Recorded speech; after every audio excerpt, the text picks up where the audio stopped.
नमस्कार। आज हम लोग भाषा संचार के महत्वपूर्ण तत्व के बारे में पढ़ेंगे। खासतौर से जो बीएड फर्स्ट ईयर का जो लैंग्वेज प्रोफिशिएंसी है, भाषा दक्षता दस्तक, उसके अंतर्गत ये विषय वस्तु है जिसमें भाषा संचार के महत्वपूर्ण तत्व। उसमें तत्व में पहला है भाषा। सामान्य रूप से हम लोग कहा जा सकता है कि भाषा स्वाधीनता, ध्वनि, शब्दों और वाक्यों का संगठन होता है जिसके माध्यम से हम अपने भावों को या अपने विचारों को एक दूसरे के सामने या किसी सामने वाले के सामने प्रस्तुत करते हैं या अपने मनोभावों को व्यक्त करते हैं। तो उसका माध्यम होता है भाषा। हम भाषा के द्वारा ही जो हमारी अभिव्यक्ति है, जो भी हमारी सोच है, जो विचार है, हम चाहे समाज में, चाहे परिवार में, चाहे जन्म से लेकर मृत्यु तक, हम जो भी चीज़ें अपने मनोभावों को व्यक्त करने का सबसे सशक्त जो माध्यम है वो भाषा। तो हम भाषा के द्वारा ही अपने विचारों को व्यक्त करते हैं। फिर दूसरा आता है श्रवण। श्रवण मतलब सुनना। जैसे कि कोई भी सूचना या उससे संबंधित अगर हम क्लासरूम टीचिंग की बात करें तो शिक्षक हमको जो पढ़ाते हैं हम उसको सुनकर ही सीखते हैं। हम सुन के ही जो चीज़ें विषय वस्तु है या जो कंटेंट है उसके बारे में हम ज्ञान ग्रहण करते हैं या जो सीखते हैं या अधिगम करते हैं या लर्निंग करते हैं। तो श्रवण के माध्यम से ही अगर हम श्रवण अच्छा नहीं होगा तो इसके लिए होता है कि जैसे क्लासरूम में अगर हम हैं तो उसके लिए क्लासरूम का वातावरण भी बहुत अच्छा होना चाहिए, जिसके आधार पर कोई जैसे बहुत शोरगुल नहीं होना चाहिए। तो अगर श्रवण हम अच्छे बोलते हैं ना कि एक अच्छा श्रोता भी होना बहुत जरूरी है। तो ये श्रवण जो संचार की भाषा संचार के जो महत्वपूर्ण तत्व है, इसमें दूसरा पॉइंट है श्रवण। तीसरा है बोलना। बोलना भी कहीं न कहीं भाषा के संबंध में स्पष्ट होना चाहिए।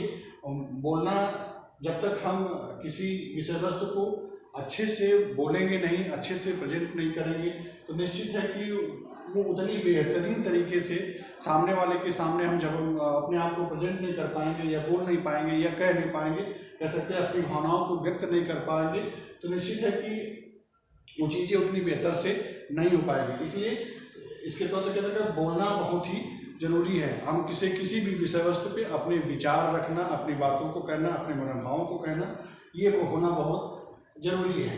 तीसरा है, चौथा पॉइंट है पठन, रीडिंग।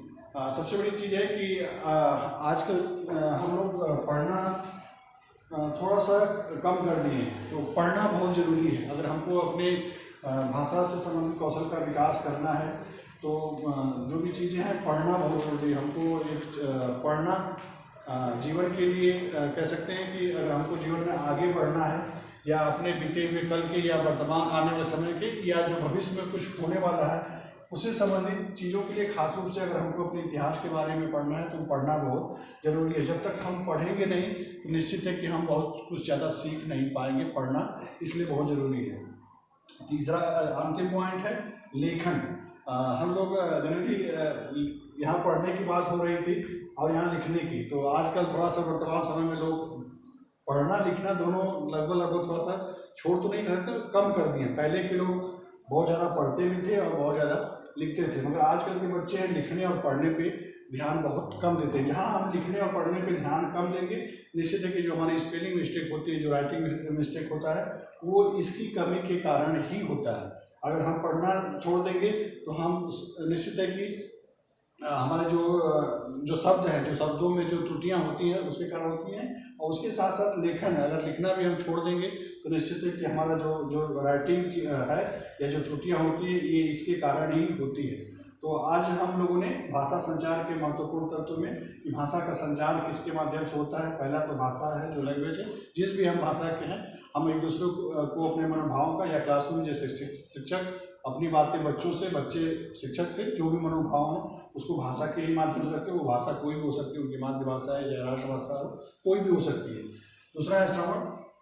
एक श्रोता होना, सुनना बहुत जरूरी है। अगर हम अच्छे से शिक्षक की बातों को ध्यान देंगे, सुनेंगे, तो निश्चित है कि हमारा भाषा का संचार अच्छा है। जब तक हम अच्छे से सुनेंगे नहीं, हम उस बात को अच्छे से रख भी नहीं पाएंगे। तो पहले चीज़ है कि अगर शिक्षक क्लासरूम में बोलते हैं तो एक स्टूडेंट के रूप में हमको उसको श्रवण करना बहुत ही ध्यानपूर्वक श्रवण करना बहुत जरूरी है, और उसके बाद बोलना। और कुछ भी क्लास में अगर ऐसा है, अगर कुछ हम अपनी बातों को रखना चाहते हैं तो हमको उसको बोलना पड़ेगा। जब तक हम अच्छे तरह से बोलेंगे नहीं, निश्चित है कि हम उससे उतने अच्छे से भाषा का संचार नहीं कर पाएंगे। हम क्लासरूम में अगर स्टूडेंट की बात करें तो बच्चे हैं, अगर कुछ शिक्षक प्रश्न पूछते हैं तो उसका जवाब बहुत को देता है बच्चे नहीं देते हैं या संकोच करते हैं, तो हमको थोड़ा सा नहीं संकोच होना पड़ेगा, बेझिझक होना पड़ेगा। उसके आधार पे जो चीज़ें पूछी जाती हैं या किसी भी विषय वस्तु में अगर आपका कोई विचार है या कुछ सोच है तो हमको बोलना बहुत जरूरी है। और उसके साथ है पढ़ना बहुत जरूरी है। जब तक हम अच्छे से पढ़ेंगे नहीं, हम भाषा का संचार अच्छे से नहीं कर पाएंगे। और लिखना, जब तक हम अच्छे से लिख नहीं पाएंगे, हम अपने मनोभावों को दूसरों तक व्यक्त नहीं कर पाएंगे या कह नहीं पाएंगे। धन्यवाद।